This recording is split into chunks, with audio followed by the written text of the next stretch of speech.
Hello friends, इस video में discuss करेंगे इस क्वेश्चन को जो जेईई मेंस 2013 में पूछा गया था इलेक्ट्रोस्टैटिक्स का, और इसके साथ एसएचएम सिंपल हार्मोनिक मोशन का कॉन्सेप्ट क्लब था।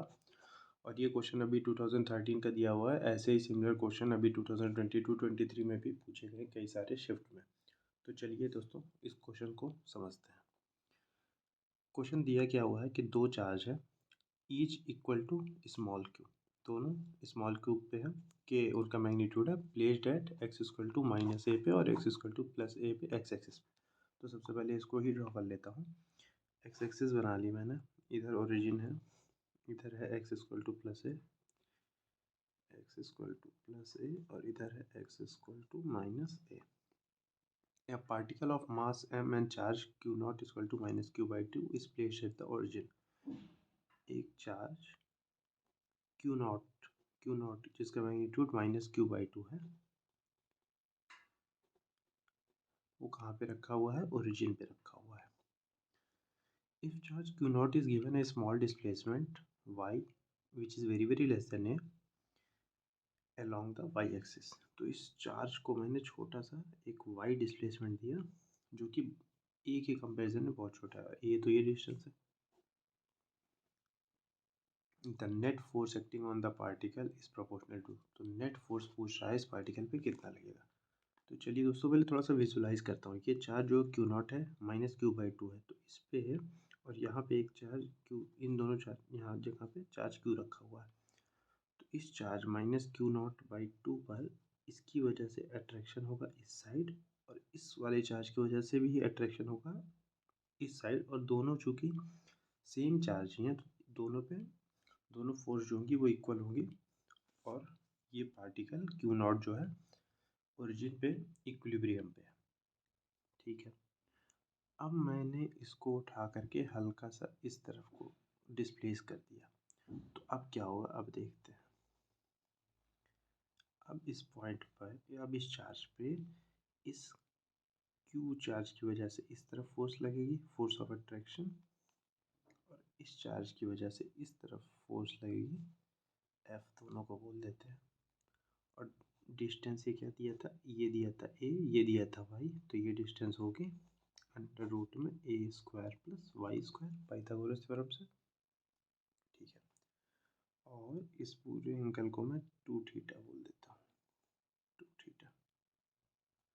तो नेट फोर्स अब इस पर किस तरफ को आएगी? इस पर एक वेक्टर प्रॉब्लम हो गई है, एक फोर्स एफ है, एक फोर्स एफ है, दोनों के बीच का एंगल टू थीटा है, तो इसका रिजल्टेंट आएगा two F cos two theta by two, and that would be two and two will cancel out, that would be two F cos theta. अच्छा, ये two F cos theta force इस पर लगेगी इस तरफ को, नीचे की ओर, जिसकी वजह से पार्टिकल नीचे की ओर आएगा। लेकिन जब ये पार्टिकल यहाँ पे पहुँचेगा तो शूट आउट कर जाएगा, क्योंकि वेलोसिटी इस पॉइंट तक ज़ीरो हुई नहीं है। तो जब इस तरफ जाने लगेगा तो अब की बार फोर्स इस तरफ लगेगी, नेट फोर्स, जो कि क्या होगा? अब रिटार्डेशन होगा, यहाँ तक आते आते पार्टिकल कहीं रेस्ट पे आ जाएगा, और फिर वापस घूम के इस तरफ को जाएगा, मतलब एक्सेलरेट करता हुआ। फिर अगेन जब यहाँ पे आएगा तो वेलोसिटी ज़ीरो हुई नहीं है, फिर अगेन शूट अप कर जाएगा। इस तरीके से ये पार्टिकल, ये जो चार्ज क्यू नॉट है, इस पॉइंट के अबाउट ऑक्सीलेट करने लगेगा, या कहते हैं एसएचएम करने लगेगा। तो हमको पूछ रहा है जो फोर्स है वो किसके प्रोपोर्शनल है? वाई के माइनस वाई नॉट के वन बाई वाई के। तो सिंपली अगर इतना भी हमने फिगर आउट कर लिया है कि ये सिंपल हार्मोनिक मोशन करने वाला है, तो हमें पता चलता है कि सिंपल हार्मोनिक फोर्स मतलब मोशन होता है, तो उसकी कंडीशन ये होती है force is directly proportional to minus times displacement. तो option second should be right. सिर्फ इतने मतलब क्या कहते हैं, इस तरीके से एनालिसिस करने के बावजूद भी फिर भी हम क्या करते हैं, पूरा इसको सॉल्व करने की कोशिश करते हैं। तो नेट फोर्स ऑब्जेक्ट पे कितनी आएगी? अभी भी मैंने निकाला टू एफ कॉस थीटा, और कॉस थीटा की वैल्यू क्या है? Two F cos theta, cos theta की वैल्यू है, थीटा मैंने इसको माना cos theta base upon hypotenuse under root में a square plus y square, और यहाँ पे टू फोर्स की वैल्यू क्या आएगी? K q naught upon this distance का square that is a square plus y square और y upon a square plus y square to the power of 1/2। ये क्या हो जाएगा, इसको इधर ही सॉल्व कर लेता हूँ। ड्यू के क्यू नॉट वाई। अब उसमें कंडीशन क्या दी है कि वाई जो है वो बहुत छोटा है एज़ कम्पेयर टू ए, तो वाई स्क्वायर तो और छोटा होगा, तो हम इस पूरे को निगलेक्ट कर सकते हैं। तो यहाँ पे नीचे क्या आ जाएगा, ए क्यूब आ जाएगा। और अब देख रहे हैं तो सब कुछ ही क्या है, कांस्टेंट है। तो net force is directly proportional to y. अब निगेटिव साइन क्यों आया, क्योंकि इस तरफ है, मतलब जब ऑब्जेक्ट को इस तरफ ले जा रहे हैं तो फोर्स, नेट फोर्स किस तरफ है, इस तरफ है। तो net force is directly proportional to minus y. और या फिर इस क्यू नॉट की वैल्यू अगर हम रखते हैं तो क्यू नॉट की वैल्यू क्या आएगी, -q/2। तो यहाँ से भी हमको मिल जाएगा, यहाँ पे रख देंगे क्यू नॉट की वैल्यू, तो क्या हो जाएगा, -k/क्यू और y अपॉन ए क्यूब, या -k/2 y। तो यहाँ से हमने देखा कि force is directly proportional to minus times y, means ये जो ऑब्जेक्ट क्या करने वाला है, ऐसे जंप करने वाला है।